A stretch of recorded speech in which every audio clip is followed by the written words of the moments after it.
This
is the DRS train. That's a lot of notes to play at 10 o'clock in the morning.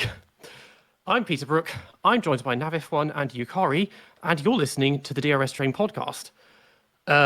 So we witnessed quite the race in Sao Paulo. I mean, Interlagos is something that usually really does deliver. Yukari, I'll come to you first since you're new, but for ages, the media has been trying to make pretend there's a title fight going on and Max can catch Lando.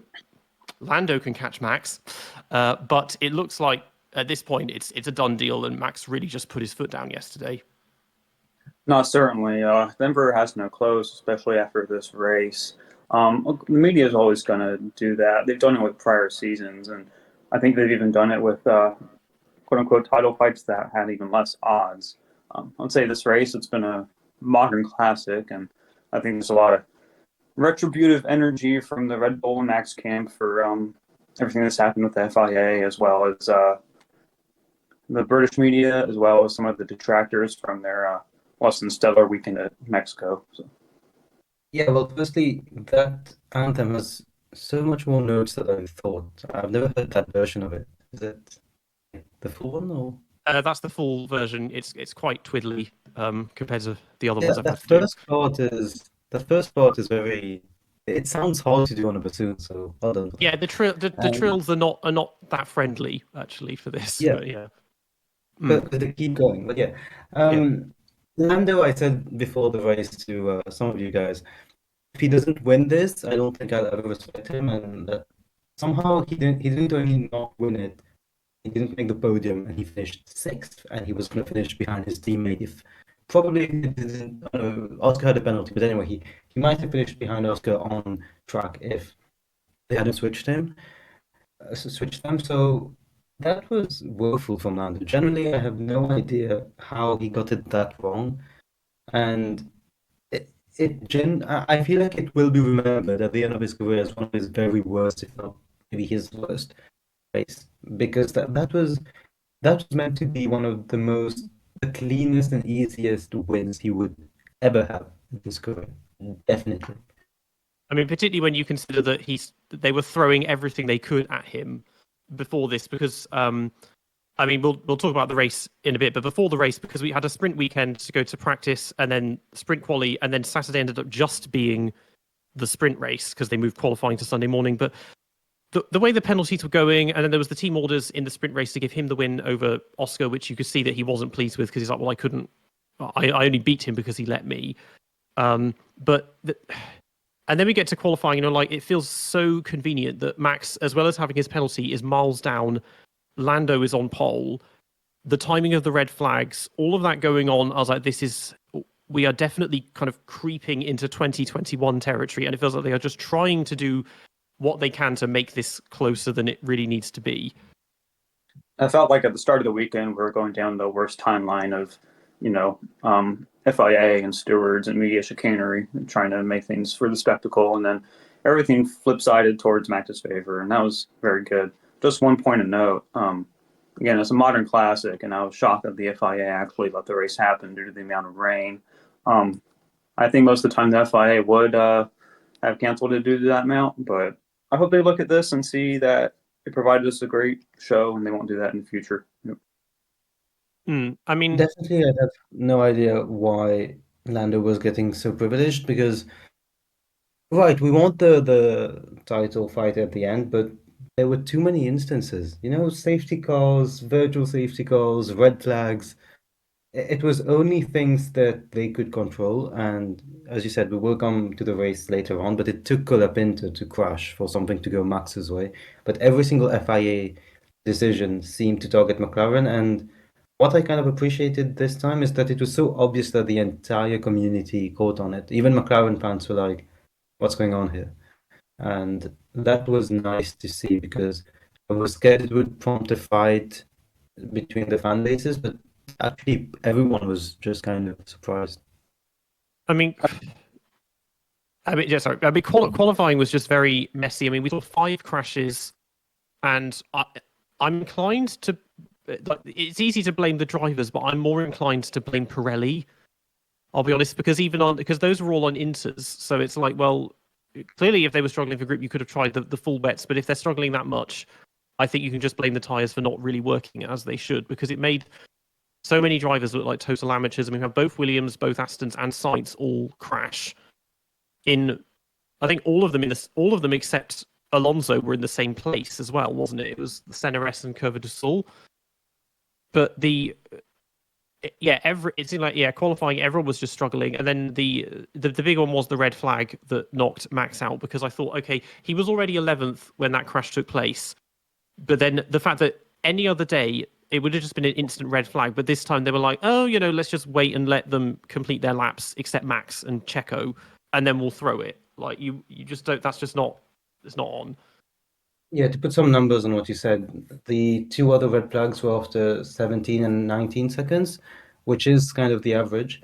And Max's red flag, we'll call it like that, was 52 or 42. Well, it was more than 40 seconds, basically. And he made a very clear point there. There's a car in the barrier. It's not going to be recovered. What were they waiting for? And, they said it was meant to be for fairness, but it's not fair if in the end a particular team get discriminated against. That's not exactly what fairness is. So it was dumb. Obviously, in the race, we saw that it didn't matter, and if anything, it fueled Max's rage even more. But it's not something you want, and I just hope that now for Las Vegas, the FIA script changes from let's try to get a showdown in Abu Dhabi to let's try to get a title winner in Las Vegas, because I wouldn't be surprised if suddenly in Las Vegas we see decisions go against McLaren just for the pick of Max in Las Vegas on the strip lifting the title. Yeah, I think reputation-wise, FIA and Liberty, they're in a bit of damage control as far as that's concerned. And I mean, they're right in that title deciders in the last round are nice, but not at the expense of the integrity or quality of real world racing in the rest of the rounds, right? Yeah, I mean, I'm sure that the Las Vegas organizers are creaming their pants at the thought of having a champion crowned at their race, but because looking at the points, that Max is 62 points ahead, and he needs to be at least 60 points ahead to take the title. So he can do it pretty easily. He either just needs to beat Lando, have Lando finish outside the points, or like 9th or lower without fastest lap, or just finish within 1 position of him. Except if it's second or third, if he's 3rd or 4th, he needs to have fastest lap as well. But so yeah, it's a fairly simple one for him to do. But it's kind of hard to say where the pace would be, because the pace has been it's been touch and go for the whole season, to be honest, with the Red Bull. And this is a circuit we've only raced out once before. Last year he was good here, but then he was good everywhere last year. Very long straights. I don't know. Maybe we'll have to see. But I feel at this point Lando probably feels kind of defeated because he knows how little chance there is. When I was thinking, after qualifying, I was just picturing Max crashing out, getting nothing, Lando winning, and then that lead comes down to 18 points. And then he only needs 6 points per race to catch him at which point you'd say he's probably got it. But now, yeah, it really was just a supreme performance. But yeah, after qualifying, because there was only a few hours to go for the race, and we had 5 drivers crash out, I was thinking, are we going to only have 15 people start the race? Because it was funny to me that Colapinto crashed first and had the smallest crash probably, but then Albon had the biggest crash and crashed last and had the least time to fix it. But apparently they don't get access to the cars until after the session. So only Albon didn't start it, but the rest, and then a bunch of them started in the pit lane, and it was all just very, very crazy, very weird day. There was, I think the quali session deserves its own pod because there were some outstanding results in both ways. Lewis getting knocked out in Q1, the Red Bulls knocked out in Q2, although we know why that happened. And then on the other side of the grid, Yuki qualifying third, Ocon qualifying fourth. The Haas's, I think they obviously we will look at them individually later on, but I think they were not prepared at all for the wet conditions because they were flying. I think that must be said on the free practice sessions and on the sprint quali. Haas were flying in dry conditions. We're talking, I think both cars should have been in the top 10 for the sprint. Behrman, if his final lap of sprint quali hadn't had a big mistake at turn 2, he qualifies 6th for the sprint. So they ended up not getting knocked out in Q1 with the Saubers and Lewis. Lando, I feel like it gets a bit overlooked. He was meant to have a clanger over Q1 as well. He only finished 15th. If Lewis had gotten his setup or like car drivability right, Lando is out in Q1 as well. So Lando was having issues from the very start of the important sessions. It's not like he just struggled during the race. But then in Q2, when Lando lapped, I think 6 tenths faster than anyone at some point, I thought it would be like a complete domination of a weekend, and that didn't happen. Yeah, I think that shows McLaren definitely fumbled, or rather their drivers fumbled somewhere else in the weekend later on. Yeah, I mean, they only in the dry for the sprint qualifying, because that and the sprint were both dry. They were the fastest. They got the front row finish 1-2, and Max was basically with them. The Ferrari wasn't. But from that point onwards, it was all wet, and that did change things because he only just made it out of Q1, did so at the behest of Lewis. Max was setting good laps up until the red flag came and knocked him down. It put everyone out of position really. But I think Max would have gotten pole if he made it to Q3 because he was in one of those forms where, well, every time the lap was drying and the drivers were getting a set of laps, Lando would get a lap that was 4 tenths faster than Piastri, who we also need to talk about. I'm not too sure what's going on with Oscar. And then Verstappen would beat Lando by a tenth or two. So we ended up with the situation with both Red Bulls in 12th and 13th, and both RBs actually in 3rd and 5th, which was insane, really. Yuki in 3rd, Liam in 5th. I'm not sure anyone really expected that at all, not even them. And that it's really unfortunate that none of them finished in the top 6. Yeah, I could see Max on pole in that situation. He's done historically good in those tricky conditions during qualifying. McLaren's underperformance in the race, and let's say RB's better than Red Bull in the qualifying. I think maybe the top teams have more like tricky setups, and that's harder to translate for performance in the wet than maybe some teams like RB who have a more lenient setup. Yeah, I think some teams were trying wet setups. I mean, Aston were going for that, and everyone thought, well, they might do really well here, and then they've had a wretched weekend in the end. It just, the track evolution, it seems like a lot of people were just struggling to get temperatures up because they would do one really slow kind of cycle lap, and then the lap times were plummeting in qualifying. And because the rain kept coming and going, the track was always green and that. But yeah, I think we should probably move on to the race itself. So if we start with Red Bull, I mean that race alone, I feel like it sums up the whole of the last 3 years between Verstappen and Checo, because Checo was absolutely nowhere. As far as I'm concerned, he was knocked out in Q2 basically on merit, because he made so little progress in the race and was, running wide, trying to pass people, failing at that, spinning him, and he spun on the first lap. But then Max, this has to be his best race ever and his best weekend ever, probably, because he was just faultless. Like, he didn't make any mistakes at any point. 6 places on the first lap. He was one of the few people who actually made on-track overtakes without the person just running wide. And once he got the lead just by 20 seconds, I mean, this is what Lando has had to fight against, and so it's no wonder that the title is basically a done deal now. Well, I would say that his overtakes were aggressive but controlled, which was really nice to see. All of his overtakes in the first 5 laps, they were turn 1 dive bombs, but no dive bomb that was reckless. It was very much controlled at the apex, not pushing drivers wide. It was just very clean, and it just felt like he was so locked in that it was very Senna-like, Monaco Senna-like, in that he was just drilled. He was just driving at the best that he could. Overtaking the cars that he was overtaking, he was not even really moving from his line. He was just doing his thing. So as soon as I saw him in P8 after 2 laps, I thought it's not going to be easy for Lando. He was 8 seconds behind Lando after 3 laps, having started 16 positions behind. That just meant it was going to be a day for Max. So incredible race for him. First driver to win from 17th place since Kimi in 2005. 4th driver ever to win from 17th place or lower. I would, they say 5th. I don't really count Bill Vukovic because that's Indy, and I don't even know why they count it in their history books. But yeah, so that was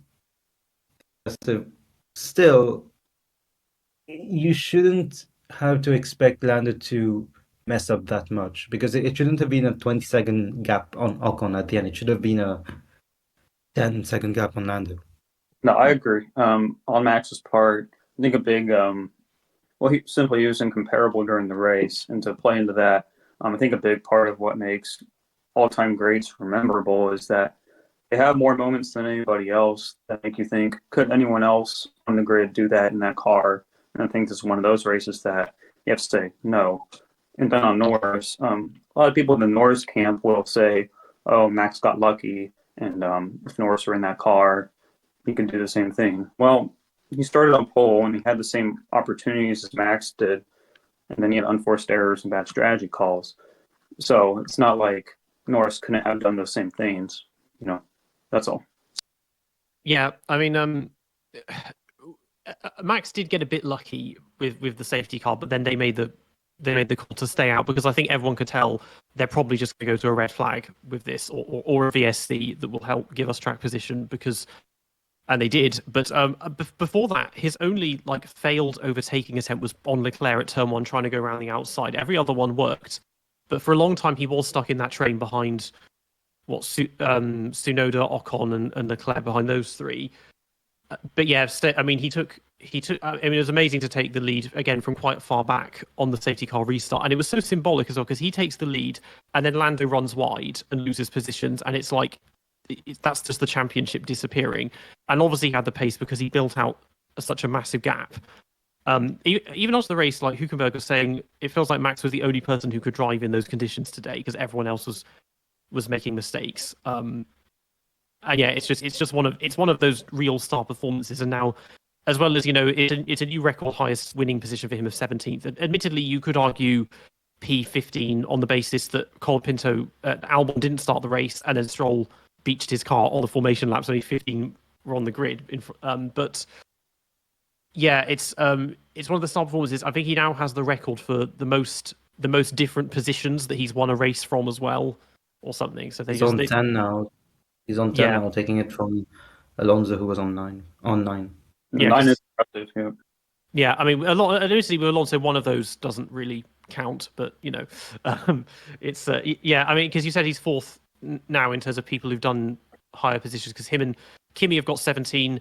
22nd, was it 20th or 19th or 20th for Barrichello, Germany 2000? 18th. 18th, and then John Watson's done it twice. He did P22 and P23, I think Long Beach and Detroit, something like that. Yeah, 83 and 82.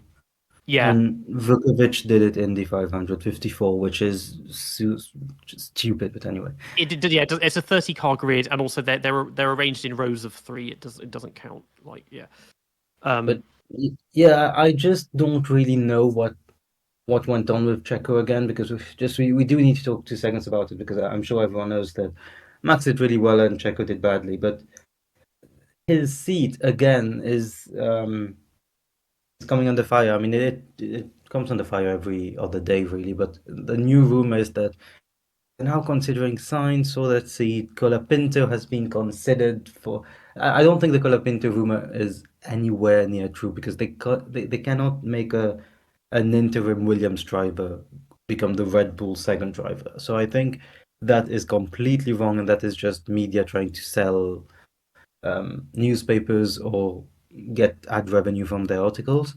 What I do think is Sainz might be something they're considering, because they were seen at Williams a few times, at the Williams motorhome or whatever, a few times this weekend, and going to see about Sainz is much more likely than Colapinto. I don't even understand why they would go for Franco, who has 8 races under the belt, and yes, he has impressed, but he's still matching Albon.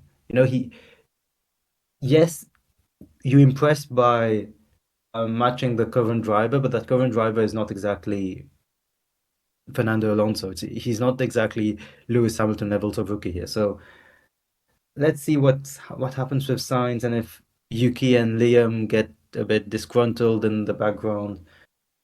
Generally, I think nothing's going to happen, and Checo's going to be there next year, and he's going to be getting eliminated in Q2 all year, and it's not going to serve any purpose. I think that's a good analysis. I think like 90% of media rumors regarding like who gets what seat or chaff, but I think the wheat in all this is Sainz going to Red Bull. I don't think it's out of the question, because Sainz isn't going to be really content with Williams in their current form, and neither is Carlos Sainz Sr., right? And they already have a relationship with Red Bull, which is all right. But I do think Perez just staying at Red Bull and slim money is more likely than anything. I mean, that one, it does sound quite realistic, Sainz, to Red Bull, because he has an exit clause in his Williams contract that allows him to go somewhere better if he's offered somewhere better. And also, ex-Red Bull Junior, drove for Toro Rosso, he knows them. It's coming back to that in the back door. He'd obviously take that, because even if they're probably not going to be the best team next year, they're going to be far better than Williams. And it does solve a lot of problems, because then we can fire Checo into the sun, keep Lawson and Tsunoda at RB. And then, or it's going to be Racing Bulls or Raging Bulls next year, something like that now. And then Colapinto gets to stay at Williams. I mean, that would solve a lot of problems, to be honest. But Checo is just continuing to be this very annoying thorn in everyone's side. We would be left with only Lance as a quote-unquote poor driver on the grid, really. Yeah, I suppose, assuming that, Joe doesn't get the Sauber seat or whatever, then... No, I mean, there's no chance of that. Yeah. Other than that, it would be a pretty high standard across the board. But they, just like, but Checo. The second worst driver would be Jack Doohan, who's not even bad. He's just he's an unknown quantity at the moment, having not because unlike the other rookies we've had, he hasn't done any races yet. He's done 1 or 2 FP1 sessions, but that was donkeys years ago. I think he did. I'm sure he did Canada this year, or Silverstone. He did Canada just after Ocon had the big spark with his team, and remember the rumors that Ocon would be out instantly, and they would. Oh yeah, and that's how things have changed. I think with let's talk about Alpine. Where did that come from? I mean, in terms of the pace in the sprint was fine. I mean, Gasly was 7th or 8th. I mean, Ocon just qualified badly, so he was further back. And even before the safety car came in, they took track position and got themselves near the front. They were still fairly good on pace, being in the top 10. I mean, Ocon was running in 4th, 5th for a lot of the opening stints. 4th. Gasly was back in So Gasly, I was following that quite closely because he started. I'm not. Did he start 11th or 14th? Anyway, he started next to the Red Bulls, and he was running in 10th at this. So after like turn 5, he was in 10th behind Alonso for like I think like a dozen laps really, and then after 15, 20 laps, he gets past Alonso. Alonso starts falling back in 10th with Hülkenberg actually starting to get closer to Alonso. And Gasly just cements himself in ninth for the entire first stint, actually. The entire first stint up until, well, stint, I mean, yeah, until the,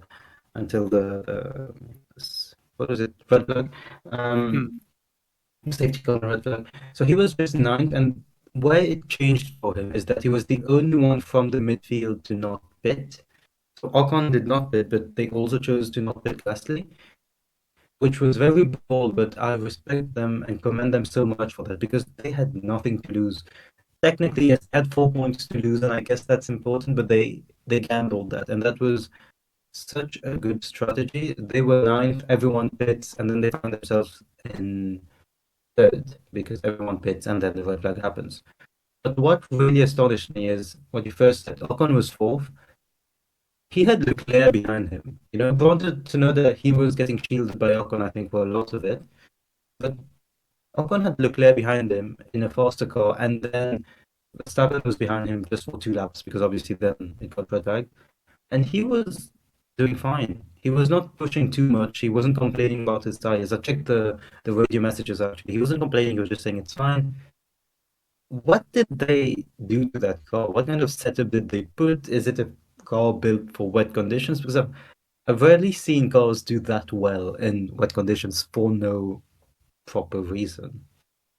No, I think Alpine did well. I think part of that performance is the underperformance of everyone else around them, as well as somewhat luck with safety cars and red flags and good strategy.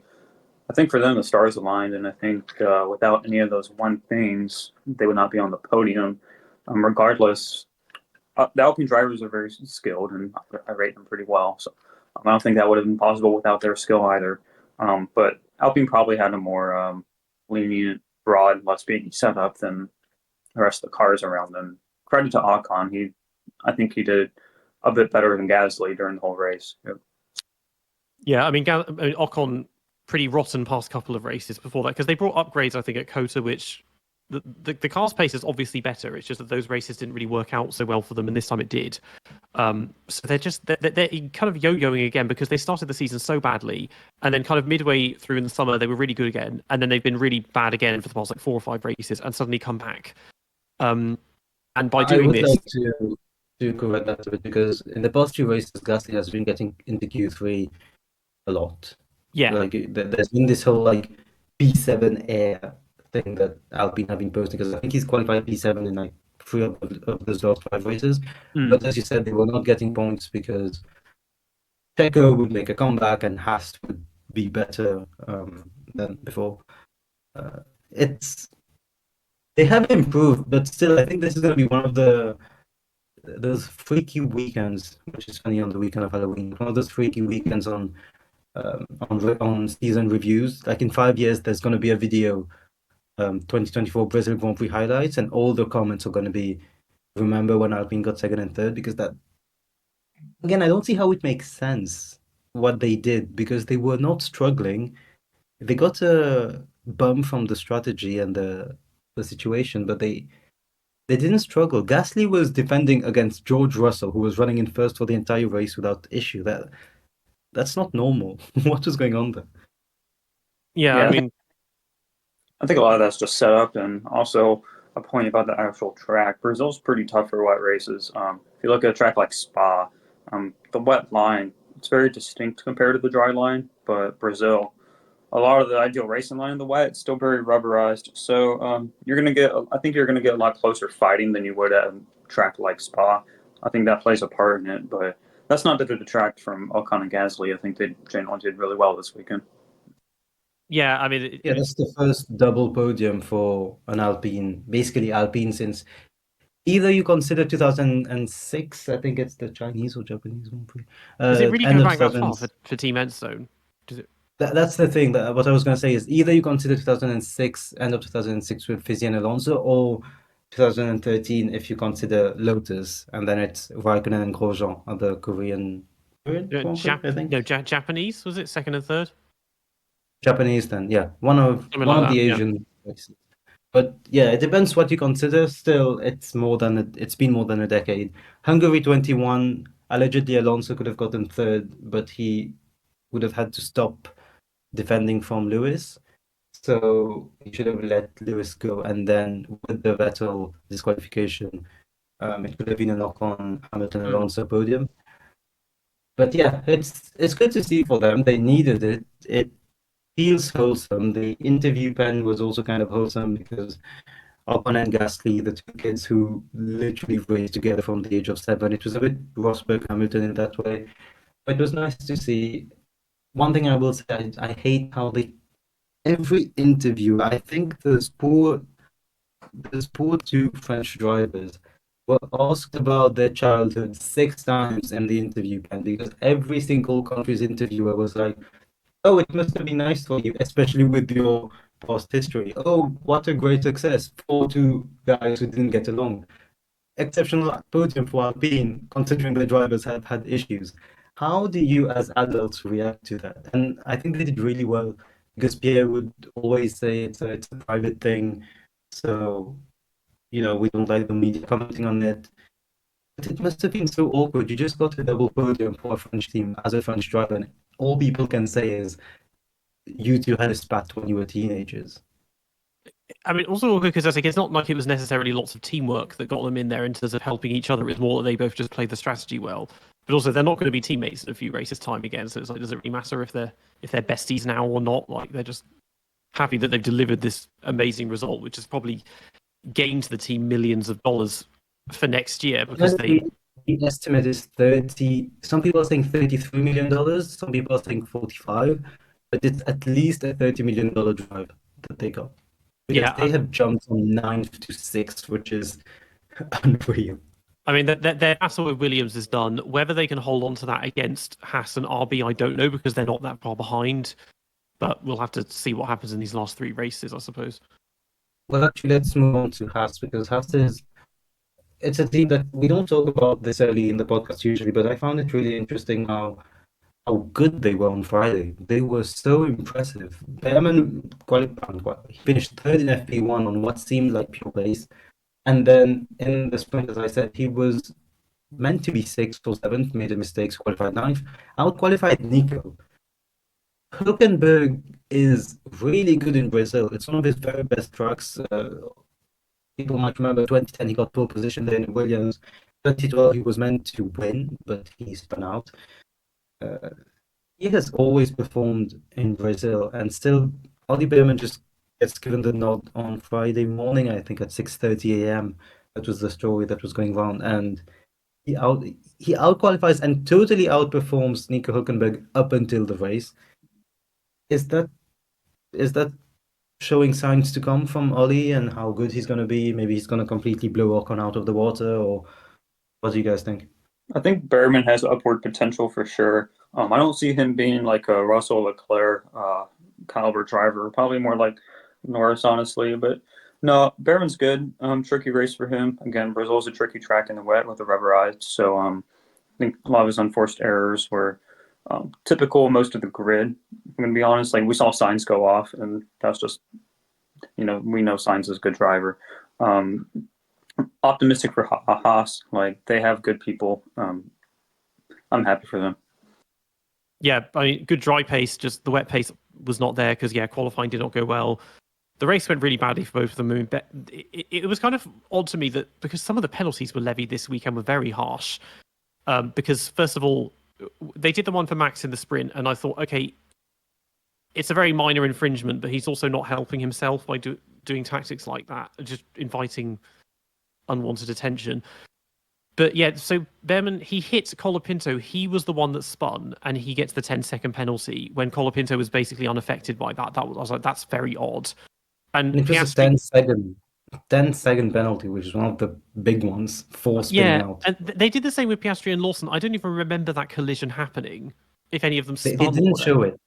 They just Yeah. showed Lawson drop 4 positions from P5 from P9 to P9, so that's why Lawson at some point he left the queue with it was meant to be a Tsunoda Ocon Leclerc Lawson Verstappen queue, and then it didn't happen because Lawson got overtaken by Verstappen, and then Piastri hit him. So suddenly you saw Lawson just drop 3 places, but they never showed it, which was weird. They didn't even show a replay. But even outside of those penalties, it was just a bad race for. Well, Behrman, he was spinning a lot and making errors and kept falling back to last. I mean, he spent a lot of the race battling with like Hamilton and Colapinto and Checo around that sort of just like hovering just outside the points. But then Hülkenberg, he was knocked out in Q1, so he started near the back and then gave us our first black flag in 17 years. Canada 2007 was the last time for, you know, as people know if they see my every disqualification video, for the dreaded push start after he got the car beached. I think he said he kind of knew that was going to be a disqualification anyway, but they've had Remind several. us the DSQ from 2007. That was Fisichella and Massa when they left. They went through a red light at the end of the pit lane. It was when they had that really dumb rule that at the time, when a safety car happens, the pit lane doesn't open immediately, or it stays closed for like 2 laps, and then they open it. But then also the exit would be closed at Canada, but when the safety car was coming through turn 1. So that was what caused that. But then there was the same thing in 2008 because that was what bunched everyone up. And then Hamilton missed the red light and hit Kimi because the safety car was going through. It was one of these dumb rules. Again, this was half the thing that triggered Singapore 2008 was that people like Rosberg and Barrichello, they had to pit when it was closed because they were going to run out of fuel. Of course, these days that's not such an issue. But yeah, it's the first disqualification during a race since then. Actually, that being said, maybe it was after the race. Australia 2008, Barrichello got done for something in the pit lane as well. Maybe that was after the race. That's not a black flag. That's DSQ. Right? Yeah, if that was done post race, then yeah, DSQ. But yes, all the races recently have been very, very good ones. But this one just did not work out. And you think to yourself, if Magnussen had been there instead, this is the kind of race where you feel like he could really just do some abject fuckery and make it really work for them, and just kind of because he got a sort of pole position here 2 years ago, but he obviously missed out on that. I think Magnussen would have done well, better than Behrman. I mean, racing at that track particularly, but in the wet, it takes a lot of concentration and it's very easy to break. I think that's what happened to Behrman, especially just because he's new. Magnussen probably would have finished low in the points, but still there. I just want to stress how bad Behrman was after the mid-race. I'm not being harsh on him. I'm just assessing what I saw. He's obviously a very good driver. You don't out-qualify Nico Hülkenberg on substitute appearance if you're not good. But he spun, I think, 3 or 4 times, and he nearly caused another red flag, which I got really frustrated with because at that point I just wanted the race to get on with it. And he just crashed again. So he completely lost any bearing, really. And to come back to what you said, Peter, yes, he has been fighting with Colapinto, Checo, and Lewis Hamilton, which is an unreal sentence to be saying as a Haas substitute driver. He has been fighting with this other Williams youngster, sure, and then a Red Bull driver and Lewis Hamilton. And yeah, I think there have been like 8 passes between Hamilton and Behrman from the time they've been on the track together. So that must feel really good for the 18, 19-year-old, I think 19-year-old now. As I'm looking forward to seeing what happens to them because they are on an upward trajectory. Komatsu's doing an incredible job. And actually, let's just move to the other contender for 6th place, which is RB, very quickly. So we mentioned a bit RB when we were talking about Red Bull, but how were they so good? Again, is it a case of just things aligning for them? But they qualified 3rd and 5th on pure pace. Tsunoda was on it from Q1. He was setting first position laps. And Liam was also really impressive. He overtook Hamilton and Alonso in like 2 corners at some point, which didn't really get a lot of attention, but that must have been good for his very strong ego as well. Yeah, they seem to be really good just at getting tyres up to temperature in qualifying, particularly. In the race, the pace wasn't so good. I mean, Tsunoda held 3rd at the start. Lawson dropped to 6th and then got passed by Verstappen pretty early on. He had a small run in with Checo, and I just loved it again. Is that we had points when it was Tsunoda, Checo, and Lawson all together, and it's like it's just the three all fighting for that seat with Max next year. And Checo was the one that did the worst off of the three. There was when it started really hammering it down, and Tsunoda put wets on, and everyone else put new sets of inters. I was like, maybe this is going to work from him until we got that completely needless safety car. But for once, RB did the right thing and actually made a smart strategy call, and they get it blown to their face with a red flag 2 laps later. I think without that, a podium would have come. He wouldn't have won with Max's pace, but they would have done better than 7th and 9th that he got in the end. Well, Yuki gets third for sure because he was running 12 seconds ahead of Gasly at that point, so he gets third for sure. I'm just thinking that second could have been on the cards because when they put wets on, and that has been completely overlooked, I think, by reviews and all, it was absolutely chucking it down. I mean, I was laughing with my friends about it because everyone had pitted for inters, and then the rain gets really bad. And I think it's the back straight where you could barely see anything, and you would still see drivers pitting for inters. And then I thought, Obi might have pulled a masterclass here because they will, the other cars will have to pit.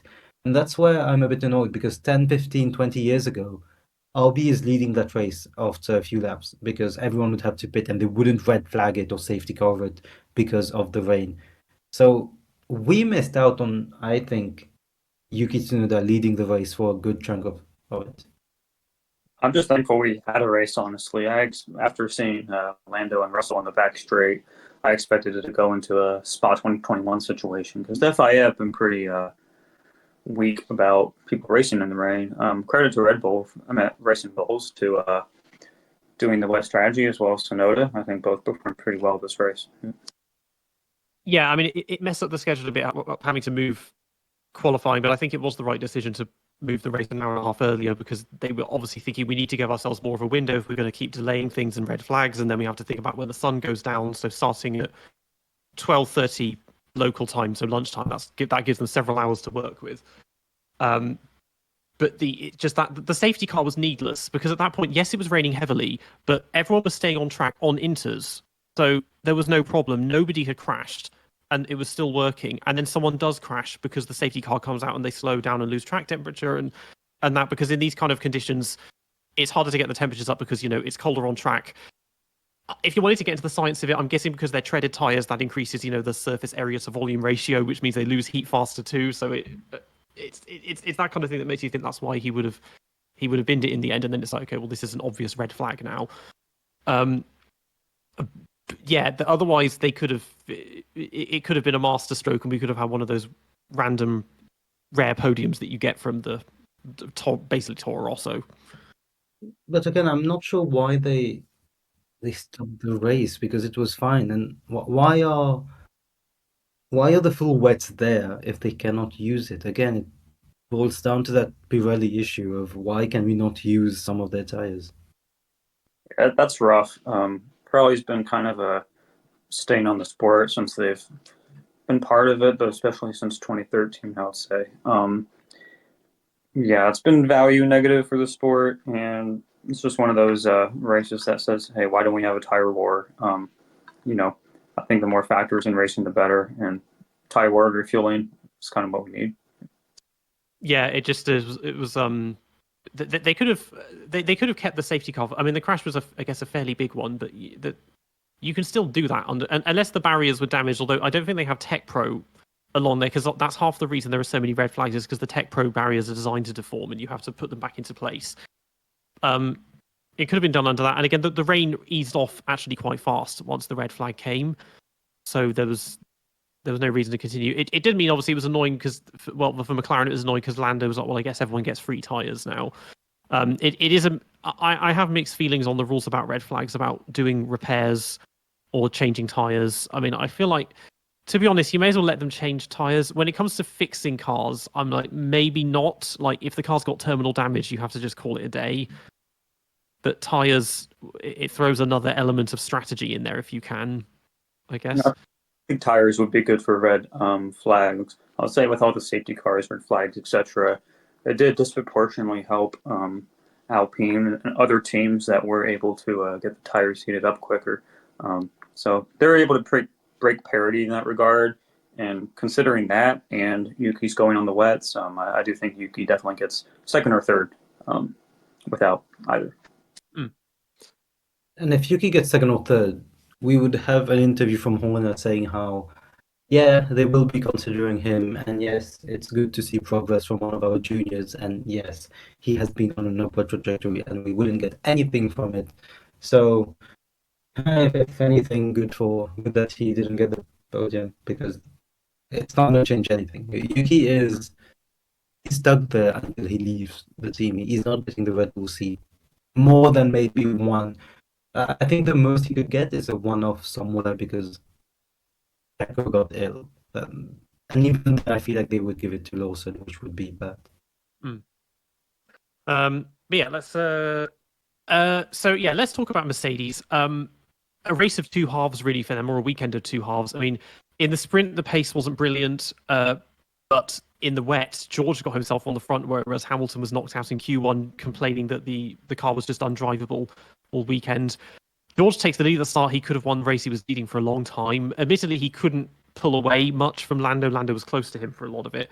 But for Lewis, it was just kind of funny to me because he had one of the most privileged and kind of honourable moments of his career, sandwiched in between two of the most wretched sessions he's had in his career. So obviously he drove Senna's McLaren MP4 5B from 1991, and that was meant to happen last night after quali, and obviously didn't. So they just kind of crammed it in quickly between the race, which an amazing moment, and everyone loved it. But then it was just having to go from one of the best cars ever made in Formula One, and then suddenly going into the Mercedes, and it just can't do a thing with it. And he's spending a lot of this second half of the season battling rookies. He seems to always find himself near Colapinto and Behrman at the moment. Did he have a different car to Russell? Because why was his car supposedly so undrivable and George is leading? That's a genuine question because he was complaining all race, and obviously George is vibing. Well, last week he had the upgrades and George didn't, but only because George destroyed his in FP1, or FP2. But this time, if they both had the upgrades, maybe it was just set up because the sprint. Well, that's one of the things, you only get one session, and that was in the dry. So maybe it just wasn't set up for wet very well. But you could see him struggling the whole time, and he went off track several times, and eventually just scraped his way into 10th place, admittedly from other people running off. But see it as a setup too, or Hamilton's Mercedes possibly not being able to heat the tires as well. Also, it's just the whole weekend that demanded much more concentration over a long period of time than most of the others we've seen recently. And I just think Hamilton's had a downtick in form lately, and that's just one more part of that. Yeah, I mean, it's easy to say that the car's not working, and because he's the outgoing driver, they're going to favor George and all of that. But at the same time, the form, it just isn't there. This isn't the Lewis that we've seen 2018, 19, 20 anymore. Just every so often he has races like last weekend where he's beating George, but otherwise he's consistently getting outperformed and outqualified and outraced by him. And it just, but clearly the car had something in it because George was doing well, and again because he pitted, he got a bit screwed by the safety car and red flag. I was surprised that he didn't get past Gasly, to be honest, because he was right behind him for a lot of laps. But then again, it seemed like the only person today who was really capable of making moves on anyone was Max. So maybe that's why. No, I think a lot of that does have to do with it not being able to heat the tires as well and the setup. But I think the other half is just age, honestly. Let's not forget that, everyone thinks that Hamilton is the 2007 young rookie, and that's true. But he's only 3 years younger than Alonso, if I'm not mistaken. And we saw how he struggled with the race. So, I just think it's a combination of the lack of form that he used to be and setup, essentially. I'm just thinking Lewis at the moment. Sure, his car seemed undrivable, but he is meant to be one of the all-time very best drivers in the sport. And I'm struggling to feel bad for him because a few of my friends who are Lewis Hamilton fans have been telling me, look at his car, he's in pain, he's struggling. It's so unfair on Lewis. You can see how much he's he doesn't like the car, and I'm just thinking most drivers will have had undrivable cars. I don't see you. Obviously, I support Alonso, so I've seen that happen for more than half of his career in Formula One, and I'm not understanding why Hamilton is struggling so much to control that undrivable car, because yes, that car was obviously sliding everywhere. It wouldn't turn. Karun Chandok, when he was analyzing the laps, he made that clear. But in a very, I'm just sitting on a chair assessing Formula One here. Just control the car. You're Lewis Hamilton. Surely you can do a better job. So yeah, I'm a bit surprised by how much the car is affecting him more than he can affect the car, basically. Yeah, because I mean he's struggling a lot, but then like George isn't. George was fighting for the win, and he was far ahead of him. And That's what I don't get. yeah, because when Alonso has problems and complains the car is undrivable, that's usually when Stroll is being useless as well. Because then it's like, well, I guess the car is rubbish if he can't do it, and Stroll's not suddenly driving okay in it. Is that whenever Lewis is complaining, most of the time George is doing reasonably well with it, and it's like surely a driver of his caliber, they should have the adaptability to make it work. Because the Red Bull, it's not a perfect car this year, but Max is about to win the championship in what is for most of the year been basically the third fastest car, and a car which we've seen what Checo was making a pig's ear of it. And again, I think it was Hülkenberg or someone else was saying that it's Max that's making the difference with that car, and that whereas Checo is kind of driving it in the way that probably a lot of other people would. But let's move to Ferrari. Again, pretty miserable weekend from them. They slipped a bit from having two very good weekends quite recently. I mean, especially Carlos, to go from winning in such a convincing fashion in Mexico to then crashing, starting from the pit lane, making no progress, and then crashing again. That was pretty awful. Leclerc, well, all weekend we knew that the pace wasn't there this weekend because in the sprint race they were falling back and they were third and fifth, or yeah. And so that it just wasn't there. They weren't there with Red Bull and McLaren. And then in the race, even Leclerc wasn't really on it. Admittedly, they did make a mistake because they pitted first, put Insys on again, even though the race is coming down heavier, and then got stuck behind Lewis. And then he was just pretty anonymous after the red flag. So just they might still hang on for second. I guess they could still take the constructors' title, but if they get consistent 1-2 finishes in the last 3 races. I think the next 3 races, they'll favor Ferrari. I predict Ferrari 1-2 for Vegas boldly. But yeah, it's kind of like I feel like Ferrari was the opposite of Alpine, and as far as like the stars aligning, the stars were all over the place for Ferrari, whether it was a strategy or, I mean, I think the drivers did fine, but I think Ferrari's been really well on the tires on conventional dry tracks, and that might have been a negative for them in the rainy conditions where you have to heat them up quickly. So I think it was a combination of a worse setup for the rain and just poor strategy, and they're relatively anonymous during the whole race from what I saw. Yeah, I just feel like the title race in the constructors has been a bit overstated because McLaren really shouldn't. I mean, they should be winning it by a lot. For Ferrari to win it, they have 4 races for essentially either Sainz to get like 30 points on Piastri or Leclerc to get 30 points on Lando, or both of them, to get around 20 points on their counterparts. It's not gonna happen. Like McLaren is faster, and I don't see any world where Ferrari do win the constructors. It's 40 points, I think, 30 or 40 points. That's a lot. That's a 1-2 from Ferrari when McLaren have a double DNF. So yeah, sure, they are second and they're not far, but 40 points is a lot in Formula One. So I think it has been overblown a bit lately. They are going to finish second, which will be good for their momentum, but there is a gap in consistency between them and McLaren, and that is clearly there. It was shown again in Brazil. They are too inconsistent. Some races they just turn up and they can't get better than 6th. And Leclerc, he did a great job defending against Verstappen, that must be said. But they didn't have the pace to catch an RB or an Alpine, or they didn't have that differential in the rain to be able to make the junction and actually make the move.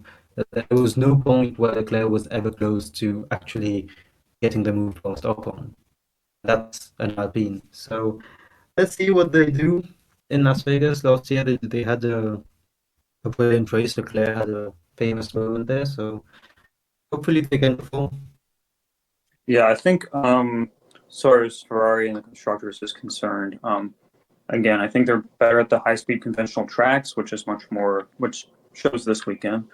And 1 second. They're And as far as the constructors, I see Sainz and Leclerc having much less trouble with like Mercedes and Verstappen than McLaren do. So as far as the final result, I see a world where Ferrari might get number one barely, but leaning towards McLaren. Yeah, I mean, at the moment, so Ferrari, they're 36 points behind McLaren, and there are 147 points still up for grabs. So it's still pretty. It means that Mercedes are out of the fight mathematically now, but they're only 13 points ahead of Red Bull.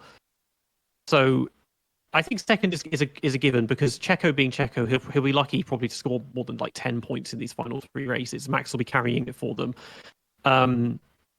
With McLaren, it would be very close. I think they would only realistically do it if they got 1-2s in like every remaining race, which I think is unlikely. But Well, maybe the triple header we just had, so Verstappen scored 62 points and Perez scored 7, which is one less than Magnussen's 8. So Perez's form lately, obviously we have been noticing it, but in numbers is even worse than what we think, because it's 9 times less points than Verstappen over the last 3 races, and outscored by a Haas, and actually matching the other Haas is just terrible. And if Tsunoda got a bit luckier today, he also gets more points than Perez. So yeah, Perez he's not even in the top 10 of points scored in the last 3 races. Red Bull are not going to get second. There's absolutely no chance. And he hasn't been on the podium since China. I think since Miami, he's only scored about 60 points, whereas Max has scored 300 or nearly 300 or something. He hasn't finished in the top 6 in a while, which obviously with Baku he was meant to finish 3rd or 4th, and then there was the crash.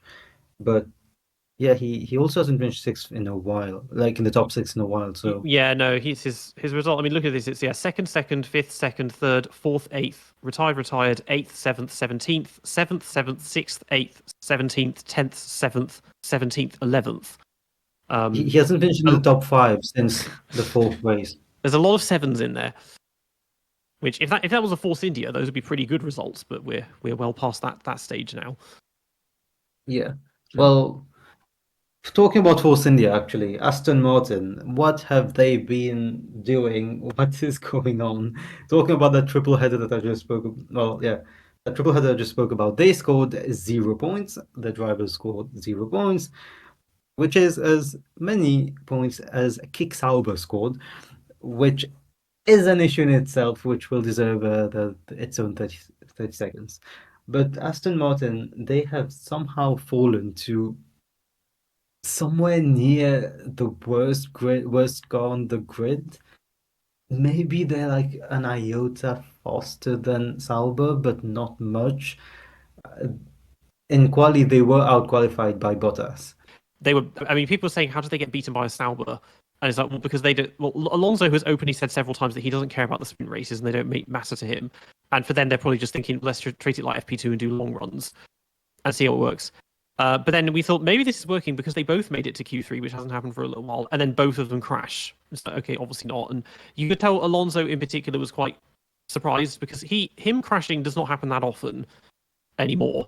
And he was just, I think he was like, yeah, I don't know what the hell's going on here. And I need to defend Mount on this, because as soon as Mount crashed, everyone was like, oh, the window look at that, so funny, he's done it again. On a turn where like the others were crashing, as you said, Peter. And then Alonso's crash, all he did was accelerate, not even like slam the accelerator. He was just accelerating through the turn as anyone else would, and the car just snapped. And it snapped laterally, so there was no saving it. Alonso is known for being quite good at saving drifting cars when they go loose. It just fully snapped, and a lot of people had hopes of Alonso qualifying top 3, top 4. I think he he was not going to get front row, but I think he would have qualified for top 5, which would have been great. But that car, I have no idea what they're doing to it, because it's with all the facilities they have, it shouldn't be that bad. They don't have the right people. I think Aston Martin right now is kind of reminding me of late 2000s Toyota, where like they have all the resources they need. They just don't have the right people and the right culture at Silverstone to be able to be doing the right things. I think Alonso's been relatively poor in car development throughout his career, so that doesn't help. He's a great driver, of course. So I think it's a combination of all those things, and perhaps Aston Martin's a bit peaky and everything. And I think if they just have fundamental issues, they need to probably clean house and reorient a bit. And we'll see how things go in 2027, and that's something that's hard to stomach for a lot of Alonso fans, I think. Yeah. It's a long time to have to wait for Alonso for Adrian's influence to come in to get the first car fully with his pen to it, because by then, yeah, he's going to be kind of mid to late 40s, and that really is pushing the limit of doing this and still being good at it, because we haven't really seen drivers of that age since the 1950s that have been able to race competitively. But yeah, with Stroll again, because people would say, "Oh, well, it's easy to criticize," and then we saw Alonso crash, but then the formation lap happened, and it's like, okay, people lock the rears sometimes, but then he just beached himself in the gravel, and on the grandstand, people were just cheering and kind of laughing, doing the British kind of way type thing that we do. One thing that wasn't mentioned, they didn't just do that; they started chanting Brokovich, which is of course, which that is makes a a lot, yeah. football, which is football like shithousery from the Brazilians. That is World Cup / Copa Libertadores kind of shithousery from the Brazilian fans. So they did the way, and then I think a group of fans started singing Drogovic, and the entire stand started shouting Drogovic. So yeah, that Lance was basically walking out and getting waves of Drogovic being shouted at him. I mean, I don't really fault Stroll for the initial spin from the rubberized racing line, even though it was the formation lap, so he probably shouldn't have been on that or pushing as hard as he should have. Probably heating up the tires on another safer part of the track, but it was then him beaching himself that made it look like a Dodge Neon Demolition Derby, and that's why he gets my worst driver of the day, just because of that specific one moment. It was kind of pathetic, honestly. He's done stuff like this before. This is the thing about him, is that every so often he is just amazing, and you're like, where the fuck did this come from? But then all the time he's having moments like this where his brain just falls out his arse, and it's like, why didn't you? Even with a relatively good amount of speed, he still managed to beach it on. I mean, it's quite dense gravel there, I suppose, but it did trigger a funny thing, because it then meant that the race start got aborted, but Lando carried on anyway, and then Colapinto went into the wrong grid slot, but he only went into the wrong grid slot because somebody else had gone into the wrong one in front of him. And then by the time Max and everyone else had got moving, Lando was already coming round to the Arcabancadas to the start line. I was like, well, he's going to be sat there for a good 2 minutes now waiting for the rest of them. It just went like... And looking at the team videos, by the way, so Lando, George, and Yuki were the ones who actually did it, but George and Yuki did it more as a reaction to Lando. So Lando was fully at fault for it. Maybe George, but Yuki just followed, like, in terms of reaction time. He went a certain reaction time after the two other cars went. And then who was it behind? Esteban and Liam, Ocon and Lawson, they were talking to their engineers during it, and they were like, do we need to go? Should we go? Should we not go? And then firstly, the engineers tell them not to go, and then they tell them, yeah, actually just go, I guess. So that's why they didn't get penalties.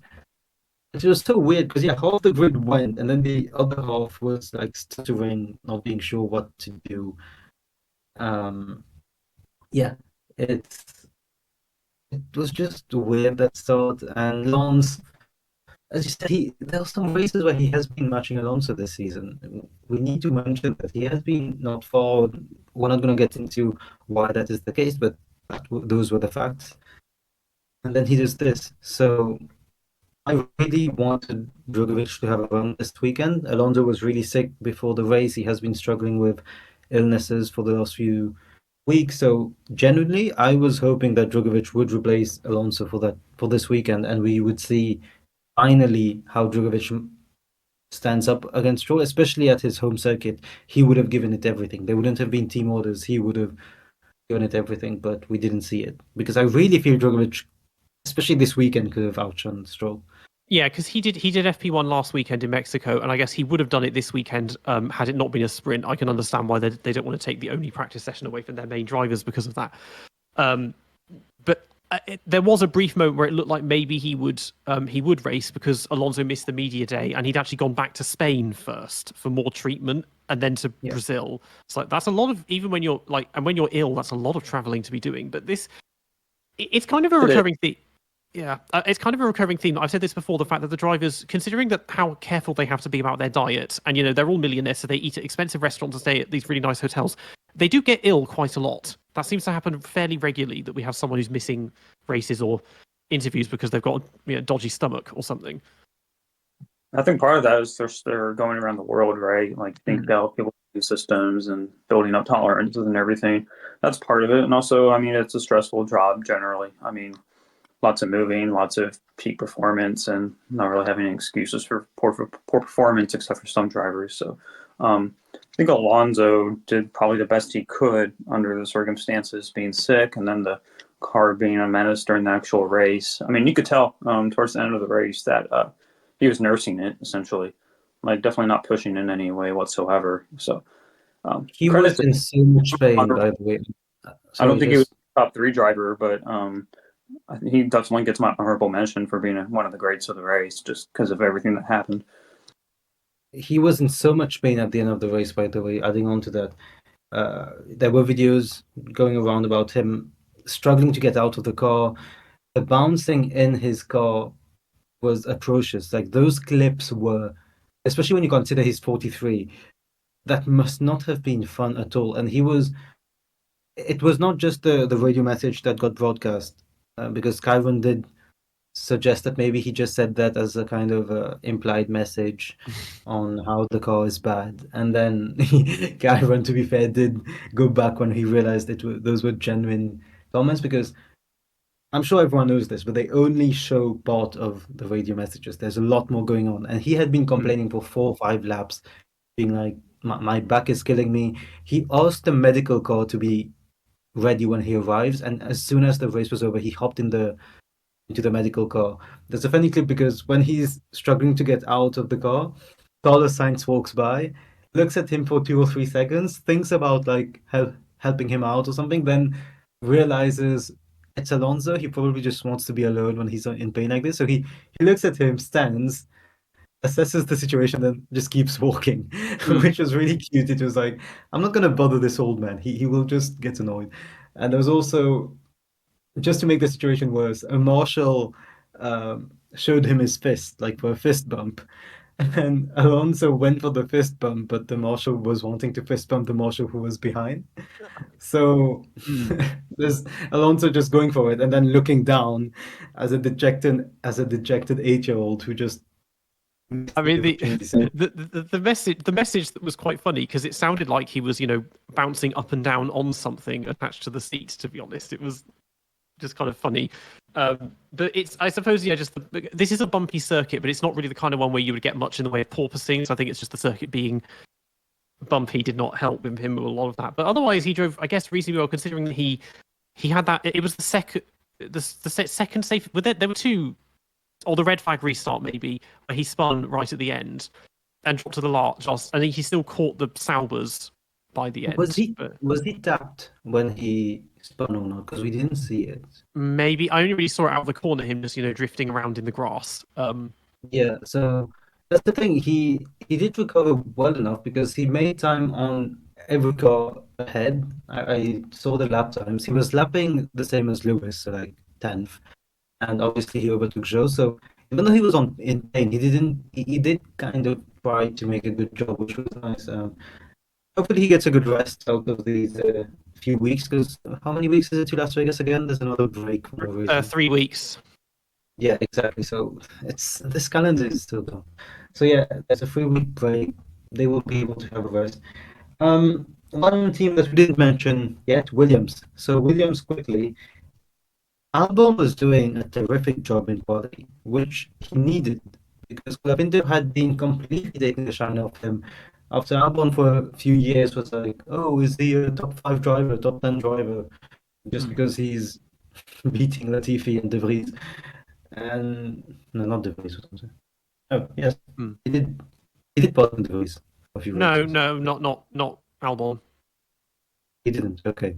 Yeah, so that I'm was sorry, sorry. Latifi, and then Sargent and the Latifi. Yes, it was at AlphaTauri, De Vries. True. Yeah, so for beating Latifi and Sargent, he was getting top 5 shouts, and then Colapinto started outperforming him. So it was good to see him back at a good level, but then he crashes very badly, as you said earlier. I know. Oh, these tech barriers, they raced me so hard. It's yeah, his was the last crash and the biggest one, because before that Colapinto himself had crashed. Wasn't he the first one? He was the Yes. first one to crash. Yeah, and I remember Crofty was like, "Oh, this shows, is he really ready to drive for a top team?" And it's like he's not really in many discussions for top teams at the moment. He's just trying to get that Williams seat if he can. But also, it's one crash, and 4 other drivers, much more experienced drivers, crashed right after him.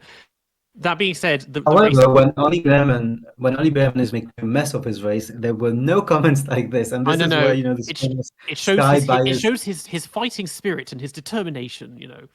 It's just the media. They'll always do that. It's a very predictable thing. They've done it for decades, but it's especially been bad recently. Yeah. There was, but then Colapinto himself had a train wreck of a race as well. I mean, there was spinning, and he did crash under the safety car. I don't hold that against him completely because, as I said before, if there was no safety car, he probably would not have crashed. That's the thing. But he, otherwise, yeah, on the cusp of points, fighting again with Lewis. I feel like they're going to force a way of getting him on the grid because he's such a marketing machine. I mean, they got that Mercado Libre sponsor on the car now, which is they've tried to get a kind of Canon-inspired livery, vintage type deal. Yeah. The whole of Latin America is backing him. There was someone, I don't think it was Millet, some Argentinian guy was there discussing with Domenicali about, or whoever controls the calendar, about bringing the Argentine Grand Prix back, and they would only do that if he was going to be there for it. So it seems like he's here to stay. I mean, he's got like 4.5 million followers on Instagram, which is huge for someone who's only who 6 months ago nobody had heard of and was just another F2 driver who was kind of middling it. What's interesting with Colapinto as well is he had funding and sponsorship issues going through the categories. The reason he took so much time to go to Formula 3, well, he's still 20, obviously, but relatively he should have made it to Formula 3 earlier for the performances he was dropping in karting and all. He spent a lot of time in Asian F3 and all kind of sub F3 categories, which meant he got more than 40 super license points just from those FRECA, Asian F3, Formula 4 categories. Just because he couldn't move up to Formula 3, it's a big step up to Formula 3 in terms of how much money you're bringing into the team. So he had sponsorship issues, and now every single company in Latin America wants to sponsor him. And Drogovic must be sitting wondering how did he make such a bad decision? Because another thing with Drogovic is he has sat there for 2 years now, not had a single remote opportunity, because when Alonso is injured, he drives ill. And Stroll, remember when Stroll had the really bad he had a really bad reason for which he shouldn't have driven a few months ago. He was meant to miss a race, and still Stroll drove. I forgot what it was, illness or injury. So yeah, Drogovic has not had an opportunity. Behrman has had 3 of them. Lawson has become a part-time driver twice, and he must just be wondering how unlucky he is. He's seeing Behrman impress everyone, and he's not getting a single shout, and he's probably gonna, just leave the Formula One industry and go for WEC. I mean, half the time they're giving more attention to Crawford a lot of the time as well, who's below him in the hierarchy. I just don't see a world where Drogovic ever makes it to F1. Unfortunately for him, Dragovich got strolled. That's quite obvious. As far as Colapinto getting a seat next year, more likely than not, but there's a world where he doesn't. We'll say with Colapinto joining and doing relatively well, it shakes up the Red Bull camp a bit because we saw them going to the Williams garage. And where else would Colapinto go if Sainz doesn't leave, right? Maybe Sauber, and the only other option that I see would be Racing Bulls. Yeah, that one's come up if they get rid of. Well, they wouldn't get rid of Lawson. Well, if they put Lawson in, they probably could fit him in, but then that screws over Isaac Hadjar, who may or may not win F2. Maybe then they would just punt Tsunoda, because as good as Tsunoda was yesterday, the two races before that were pretty crappy from him. Like, he's not generally showing himself up that well trying to beat Lawson when he should be able to beat him quite convincingly. But yeah, everyone is just obsessing over Colapinto because he keeps like flirting with all the female reporters in the media pen and that, and everyone's comparing because he looks so much like Senna as well, and people and that he's just becoming really, really popular really fast. Because I think I first heard of him Frecker 2021 because Monaco, that was when not everyone could qualify because there were too many of them on the grid. He was one of the ones that missed the cut, and he made a huge like stink and complained massively about that. But I think that was the first time I'd heard of him. But yeah, we'll see. It was just, I think him and Behrman, they've never driven in the wet in these cars, so they're just kind of rusty. And I think he's also really popular for his honesty in interviews because he's been saying everything he thinks. He called Ocon El Francés, which the Hispanics absolutely loved. They didn't. He just called him the French, which is something that is always going to be popular for the Argentinian community, especially with what has happened in football with the World Cup and all. But he's been saying stuff. He's been saying stuff that has also made him very popular, and of course the Instagram edits. I've seen edits of him on Instagram with more than 300,000 likes.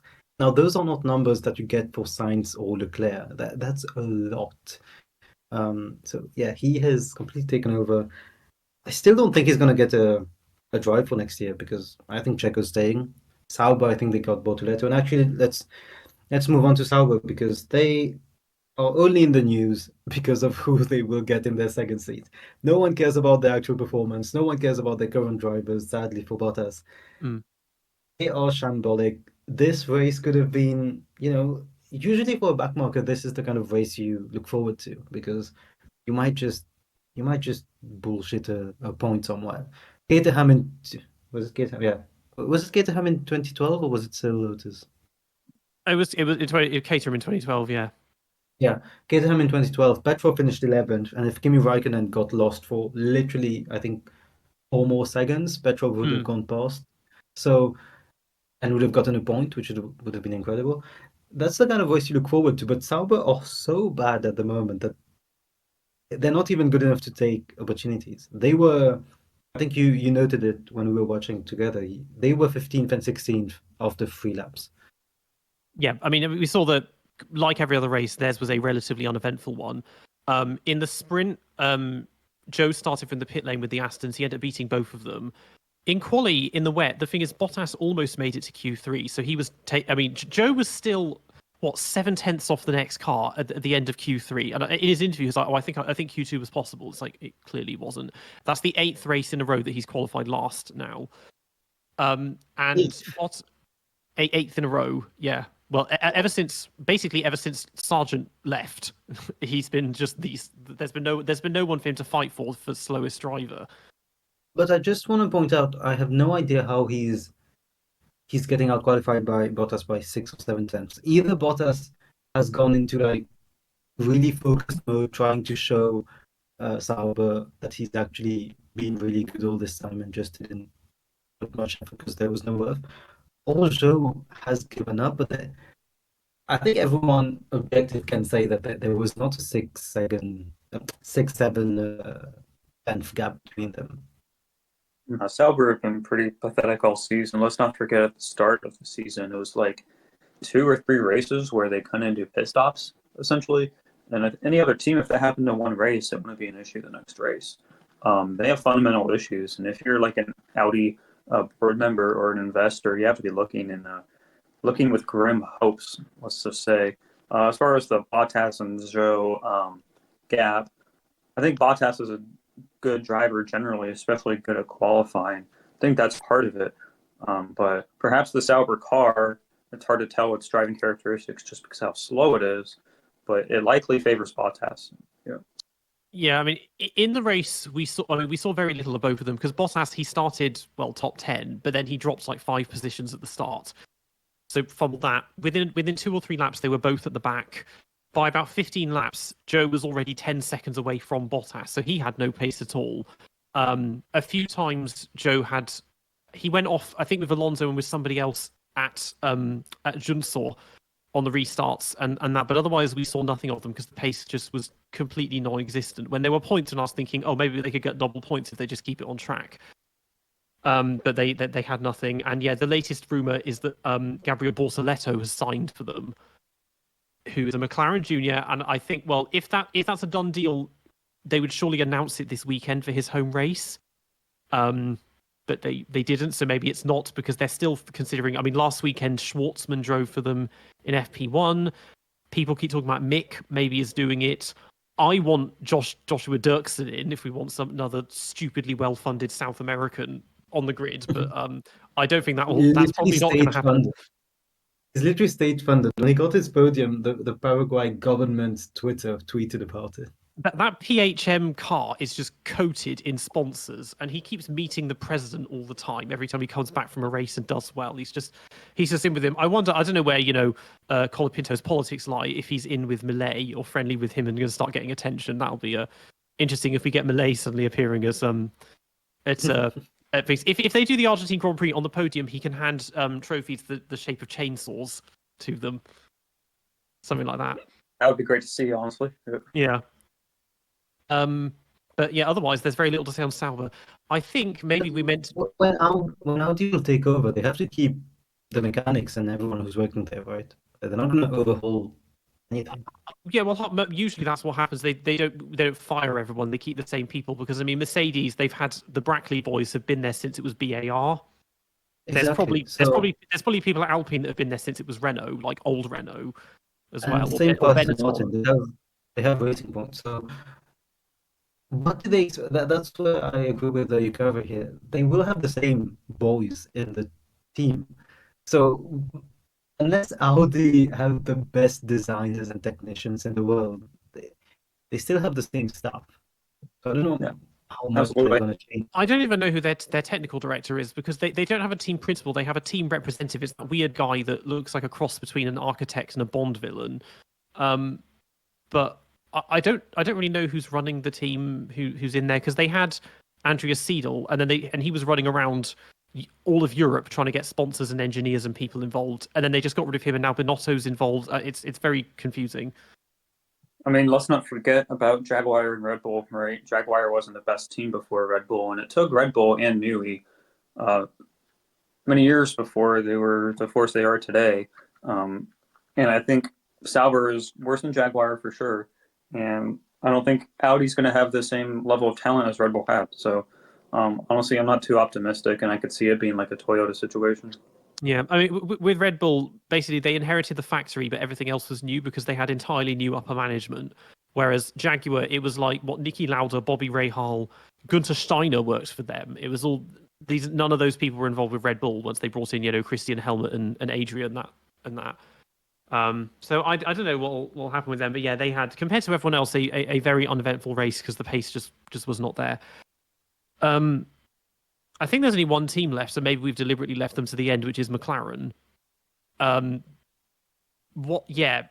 Really just a death knell from a weekend that kind of started all right because they took in the dry, obviously fastest because they blocked out the front row, finished 1-2, Lando only got it because they ordered Piastri to let him have it. But yeah, really, really shambolic on a race when everything was being thrown at Lando to try and make this as easy for him, and just keeps going backwards. Every single restart, he lost a position. So it's like this is what I had a tweet that blew up that said what we're now witnessing is Schumacher v Hakkinen if Hakkinen sucked. That's kind of what's going on now. I agree. And again, like I said earlier, the Lando camp will blame Max's victory on luck and some skill, but there's no reason Lando couldn't have done all those things. He was in more prime position than Max to do those things for certain. Yeah. What I don't get is how Lando messed up this badly. This win was given to him on a plate, and at least top two was fully his, and somehow he got none of them, and he finished sixth, which should have been seventh, and he also avoided a penalty for the aborted start, which is really bad, by the way. He got a 5,000 euro fine, which is half what you get for saying the F word in during interviews. So aborting a start and possibly causing a crash behind because of you not following the rules and also confusing the drivers behind is half as bad as saying the F word when asked a bad question. So that has set a really bad precedent as well. It's 1/10 as bad as touching someone's rear wing. Let's not forget. Yeah, Yeah, it's the rules are stupid. It's just that normally violations of missing lights and stuff, because it was a yellow, so it wasn't go ahead. He just drove ahead and breaking the protocol. Normally those carry very severe penalties. Maybe not a disqualification, but it would have been something like a stop and go penalty or whatever. Although we haven't seen those for years now, they don't seem to like those anymore. And it ends up just being a fine. Because they couldn't. I mean, Max couldn't win the title today, so they couldn't, penalize him harsh enough that would happen. But it would just make things a bit tougher. But yeah, the penalties it really is back to front with them, because as well as that, we didn't mention with Mercedes, they were under investigation for changing tire pressures with the wheels still attached, and they did that during the red flag. And I feel like surely that's not. Surely there can be exemptions for that. I mean, the rain conditions hadn't changed much, but it seemed like the emphasis was, the wheels were attached to the car when you did it, instead of they weren't attached. It's like, well, what difference does that make, really? But that was just a fine as well. But also Lando, he makes 50,000 pounds roughly per day, which is scary to say, but he makes 50,000 pounds per day, and you're fining him 5,000. He does not get. That's what he makes literally when he sleeps. So that's not. You're not doing anything by doing that. And we were very close from Norris ending up like P8 today, which would have been one of the worst performances in a title race, I think, ever. No, the private equity behavior of Liberty and the FIA has been full fold this weekend, especially with a slap on the wrist fine like that. Let's not forget who is on the stewards panel. It's like Johnny Herbert, right? Someone who probably identifies with Norris a lot as someone who's done mediocre against an all-time great. So let's just think about that for a second. Right? Yeah, he's the one everyone was very eager to point at, with Johnny Herbert being on the side. I mean, a lot of people are just not big fans of him, but the whole it's that so many people speak up a lot very recently about British bias, which I used to complain about enormously, like during the Vettel era in the early 2010s, and it's coming up now because it feels like it is affecting stewarding decisions, but also just the media, because so much of British media, so much of the F1 media is dominated by the British press. Because it's hardly surprising we have most of the teams come from here. A huge portion of the fan base are British as well, but it just gets a bit much. They've been acting as if this is 2021, and it's like it really isn't. It's never been that close between them. And the other difference is that if this was 21, the thing is that the difference is that Lando is incompetent. Like Hamilton would have kept this title going, and he wouldn't have driven like that in that car. He either would have won it or would have been battling with Max for the lead and maybe finished second to him. No, absolutely. And I don't really mind the British bias whenever it's inconsequential to the stewarding or the perception of the FIA or whatever. But once it starts to affect that, it's really a negative to the entire sport. But yeah, even in commentary, obviously that doesn't matter, as I said, but obviously Ollie Behrman is a good driver, but Ollie Behrman spun 3 times, I think, during the race and caused a crash. And Proctor was like, oh, poor Ollie, who has obviously not driven in those conditions in an F1 car before. And then, yeah, Franco Colapinto, is he ready for a big move? This is showing that he does not have the experience required. It's small things like this where, you just listen. And yes, you are the British broadcasting, the British broadcast of Formula One, but also that Sky is used for basically the international broadcast. So you do bear some responsibility. They keep saying, I mean, some of the critics keep saying, "Oh, it's not their fault." It is. They have basically the international feed on them. It's weird to me because I know that the Sky Sports coverage, that's the one that the ESPN uses in the US, I believe. But it's the F1 TV commentary again is Alex Jakes and someone else. I can't remember who. But the thing is, that's again British commentary.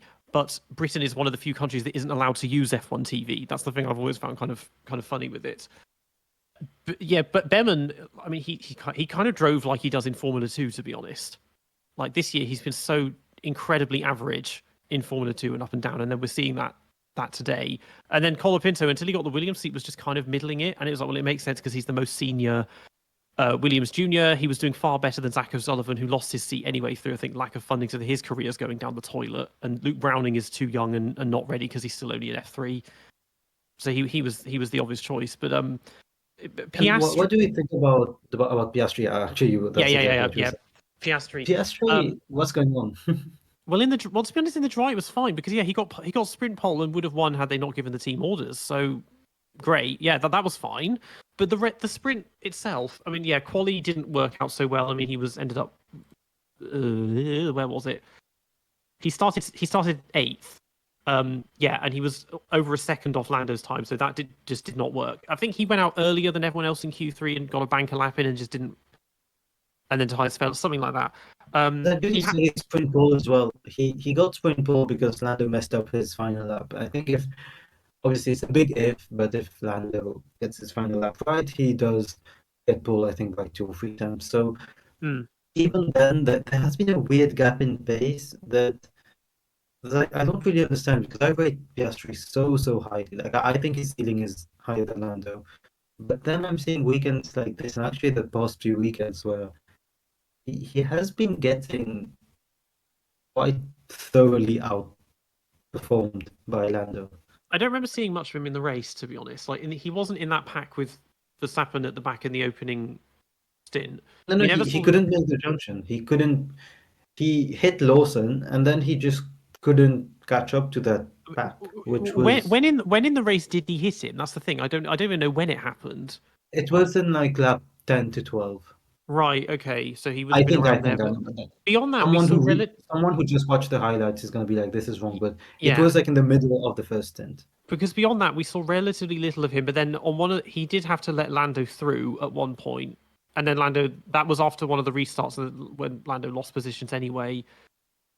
Otherwise, that was the final restart. So Lando went straight at turn 1, and he came back just behind Oscar, and they instantly told Oscar, "Just let him pass again." I think there's an element of this we're not considering right now is that Lando is kind of in a driver championship fight, and I can imagine McLaren favoring the car and the setup towards him. So I think there's part of that, but also I think Lando's driving style does favor getting heat in the tires faster than Oscar's, and that kind of plays better for him during races like this. Regardless, Lando did underperform. And Oscar isn't doing himself any favors with races like this. I mean, because he's only been in for 2 years, we haven't seen much of Oscar in wet conditions. But he had a really good streak, like around August, September time when he was, first, second, fourth, second, first, third, and then he's just gone 5th, 8th, and 8th in the last 3 races, and it's just fallen off again. Because yes, they will favour. Well, he's nominally still in the title fight. Lando, but now it's a done deal. And I remember after Hungary, people were saying, "Oh, that could be consequential," or whatever. But it's made no difference in the end. And yeah, it just the pace just wasn't there for whatever reason. Even though in the dry it was, and he was matching and beating Lando. How have Piastri done in wet weather races before? I can't. My short-term memory is so bad that I can barely remember what races have and haven't been wet.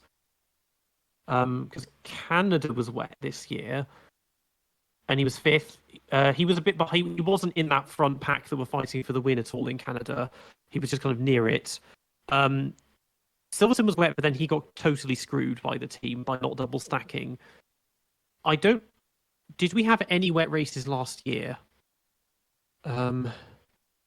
If we did, Max won each of them, but I can't remember any wet races in 23. I know we did. I just forgot which ones. As far as Piastri, though, I think like a lot of newer drivers in this generation, from what I've seen, he's a conventional track conditions driver. Part of that might be a lot of drivers now are on the sim, and they just don't do wet weather on the sim nearly as much. That's just my observations. I think it's not just sim, it's also just when it rains, they red flag it. So there's less trial by fire where you're just thrown into the race. I mean, Japan 2007, that was a race where that was more than treacherous. Or Nürburgring 2007, they kept it going. So Marcus Winkelhock, for example, he had to race in those conditions, even though he had basically never stepped into a Formula One car, and he had to deal with it. And I think he was able to do it because in DTM in the past, and I think he was doing DTM before, DTM and like the other categories, he had done it. So it wasn't that adverse to them to just race in the rain. Behrman, the reason I think he struggled so much is just he's not used to it. Yes, he's not used to the F1, but he's also not used to the F1 car in those wet conditions, and that's not a good thing because the more you prevent them from racing in those conditions, the less they will be equipped to deal with those conditions, and the less we will get those conditions allowed for racing. So it's a vicious circle that's just gonna keep reducing these fun times for fans, because I think every fan loves it when it rains, because that's when drivers really demark themselves. But if you're gonna prevent wet racing, then it's gonna have bad conditions, just bad bad impact on the drivers themselves. Because the thing is, as well as there aren't many wet races in Formula 2 and the feeder formulas either. So you just get less experience, because one of the things people said that marks the greats is the drivers that can drive really well in the wet. And with someone like Leclerc, as supremely talented as he is dog shit in wet conditions. Lando, again, is not brilliant in the wet. Max, as we've seen yesterday, demonstrates again, he is supreme in the wet. Hamilton is amazing in the wet. Schumacher was. Vettel was. Alonso is as well. These are all, and these are drivers when they had maybe more wet races, but also they just let them race, and so you got the time to practice it. I kind of feel like maybe they have the testing restrictions, but I wonder if they should do special tests where they go to like the test tracks and skid pans that with Bernie's idea of sprinklers, and just deliberately drive on soaking wet tracks just so they can get used to it more. Because otherwise you'll have races like this where they just can't. But I guess they first as well would need to make tyres that work, because this is another thing about, you talk about 07, 08 when we had lots of wet races. The tyres were good as well, and they weren't. It was fuel. There was fuel that made more of an impact than the tyres a lot of the time on strategy. What's the Specific issue with full wets? wet weather. I do like that idea, and guess what? We have a facility for it. It's Paul Ricard, right? It's already an F1 track, and it'll be very easy to do. I'm just wondering where that would fit into like a practice schedule, especially for rookies and everything. Well, it's just that well, the thing is, the rookies, a lot of them, they get to do private test sessions in older cars, but that's something, at least, if they can do that at Paul Ricard and soak the track. Why not? But it's we saw at least they attempted to use the full wet. Some people did in the race. I mean, I was amazed in the conditions that a lot of people were carrying on just on inters. The wets, it has to be a temperature thing, because it's just a deeper tread than with the inters, and it just doesn't work. I mean, this is the thing going back to qualifying that really annoyed me about them postponing it, and just every 15 minutes, it's delayed by another 15 minutes, is that you're not even letting the drivers try and see if they can make it work. And it was the thing with the safety car, is nobody has crashed, but you've just decided it's too wet. And well, Lewis was really annoyed. Lewis was just saying, I Mm. think you saw Lewis on, I think it was on Saturday. Yeah, on Saturday. Yeah. He was saying Dominicali, just let us race. We can do it. And then he had to turn it into a joke manner. It's like, so why as can't to you not- just why can't you just trust them? They're Formula One drivers for a reason. Like and these cars, generally speaking, are very good. They have a lot of grip and they can remove a lot of water. So why can't you just let them try? Like Suzuka 2014 is just hanging over everyone's heads constantly, and it's like that crash. Well, first of all, this is before we had the VSC, and I understand the reason we had the virtual safety car, but also that wouldn't have happened if Bianchi had slowed for the double wave yellows and he didn't slow down. It's Disproportionately, though, a lot of the most memorable races throughout the years have been very, very wet. Like let's not forget Liberty Media is trying to get as much eyes on the sport as possible, and wouldn't it not be in the best interest to let more of those races happen? Like, let's imagine a scenario where a '99 European Grand Prix got like canceled or red flagged or whatever. Like, the fans and the sport and the owners would be denied such an experience. Yeah, I mean, there are countless wet races where they're memorable because they were just the crazy ones, or they're ones where people put on amazing performances, such as, Silverstone 2008, Fuji 07, Monaco 84, Spa 98, Spain 96, Fuji 76, Brazil 2012, Turkey 2020 with the slick intermediates, Germany 2019. These are all ones that people kind of that would separate the men from the boys, and they just keep. Okay, the disruptions could have been worse in the race because at least we actually started on time, but the red flag was needless and the safety car was needless. Up until then, it's like this is cool because now we've got people on different tires. I was thinking Yuki was gaining on them at a rate of knots as well in that, and they just keep taking that away. I will never forgive them for denying us the start of Monaco 22 when all 5 tire compounds were being used somewhere on the grid. Yeah. And they're like, oh, the rain is coming, but it's not here yet, so we're just going to wait for an hour and then we'll start. Like, no, just, yeah. Yeah, It was that would have been really good with all the compounds, and that never happened. one thing that is consistent is inconsistency in that regard, and stuff like Monaco 22 is a bit disheartening. But yeah, that's all the teams covered. I mean, just overall very, very entertaining race, just mental weekend, but it was just Max absolutely, yeah. So now I'd say this is who would be your top 3 of the race then? Well, Max obviously.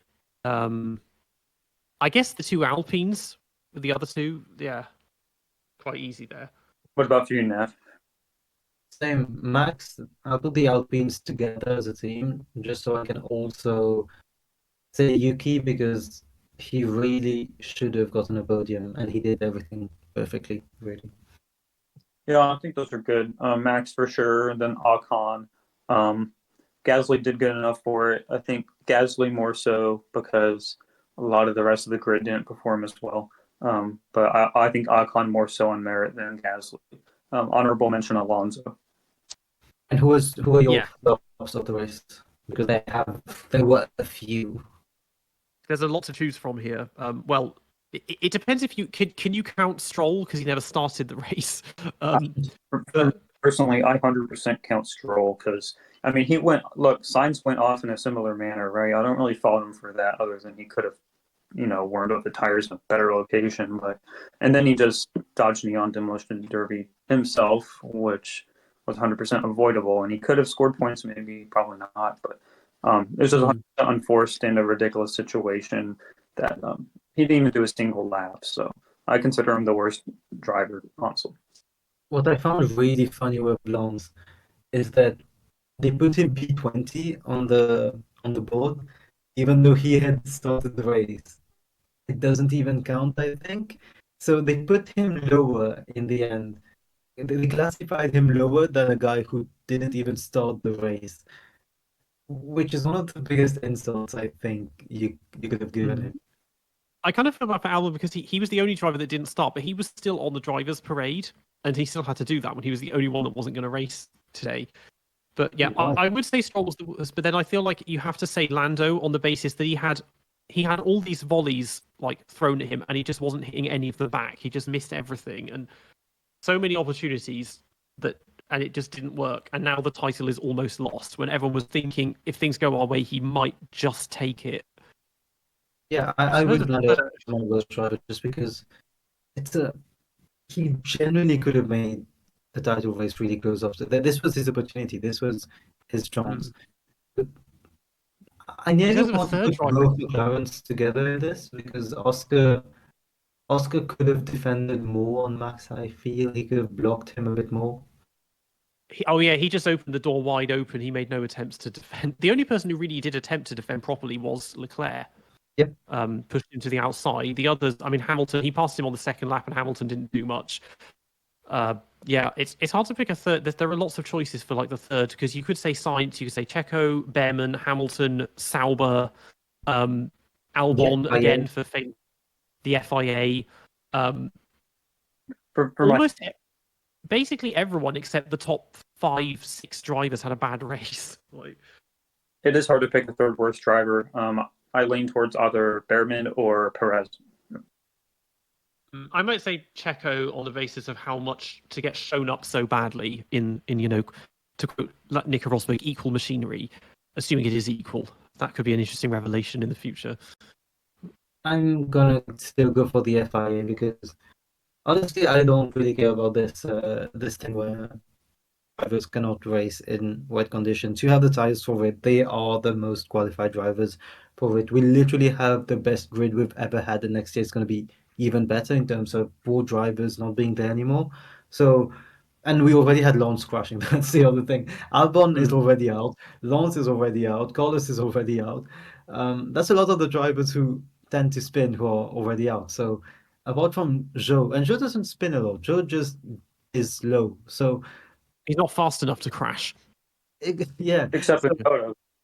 I mean, Kota, yeah. Well, I think with Kota, he suddenly is like, oh, I'm not in last. I need to spin now. I can be 40 seconds behind everyone. Yeah, but even then, it wasn't a crash. He doesn't crash. He just It was just little a spin. things. Little issues here and there. So we had all those drivers out. Sargent is not on there anymore. Ricardo's out. So we really could have raced in wet conditions and just seen what happens. But yeah. Anyway, very nice race. It took basically. This hasn't really been mentioned. I think for Formula One fans, this took our entire Sunday. I don't know about you guys, but because of quali being in the morning and then the race being not too long after, it took like 6 hours of my Sunday and I didn't do anything else. So that was annoying.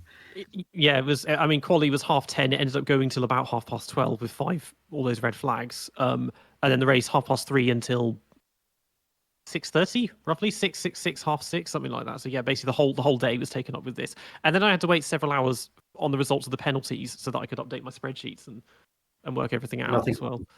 Yeah, and then they just find them. It was looking like on Saturday for a while we wouldn't even have a quali, and if we did take the FP3 results, it just would have been a disaster, honestly. So I'm glad that happened, but I agree. Maybe the race didn't necessarily need to be done early. Like, the racer should be able to be in the wet just fine. The one good thing if they took the FP1 results is we would have had Max starting from last, and then probably would have still won. Yeah. That's this is the thing about. This is another thing is they didn't seem to have a plan for sprint weekends in these circumstances because some people were saying FP1, others were saying the sprint results, others were saying sprint quali, and then others were saying championship order. But loads of people were just hoping it would be FP1 because then it's the opposite end, and also because Behrman would have started third. But as we've seen, it would have made no difference because Max more than likely still would have won the race had that happened. I think for sprint weekends, it makes most sense to use sprint quality because that's the only session where like everyone is pushing the car to the absolute limit, and that's what's representative of qualifying. I don't know why they would take anything else because of that. And it was dry as well, so it gives you the most genuine pace. But yeah, I think it's unlikely with Las Vegas's climate, but maybe we will get rain in Vegas.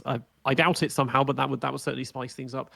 Now I'm looking forward to that one, even though I kind of hate it because it's probably where Max is going to win the championship. And even though it's going to be 100% cringe, there's probably no better place from a spectacles perspective to see a champion crowned, even if it means getting up at 6 o'clock in the morning for it as well. But because of the stupid calendar, if he wins in Las Vegas, it's night of fun, nights of like absolute joy from this season, and then 2 days later it's Qatar, and you cannot do anything. So Qatar and Abu Dhabi, they'll pass quickly, and yeah, that will be easy. I rate Vegas about the same at the moment. It's I think it's a very unproven track. We need 2 or 3 races before we can really see how it is.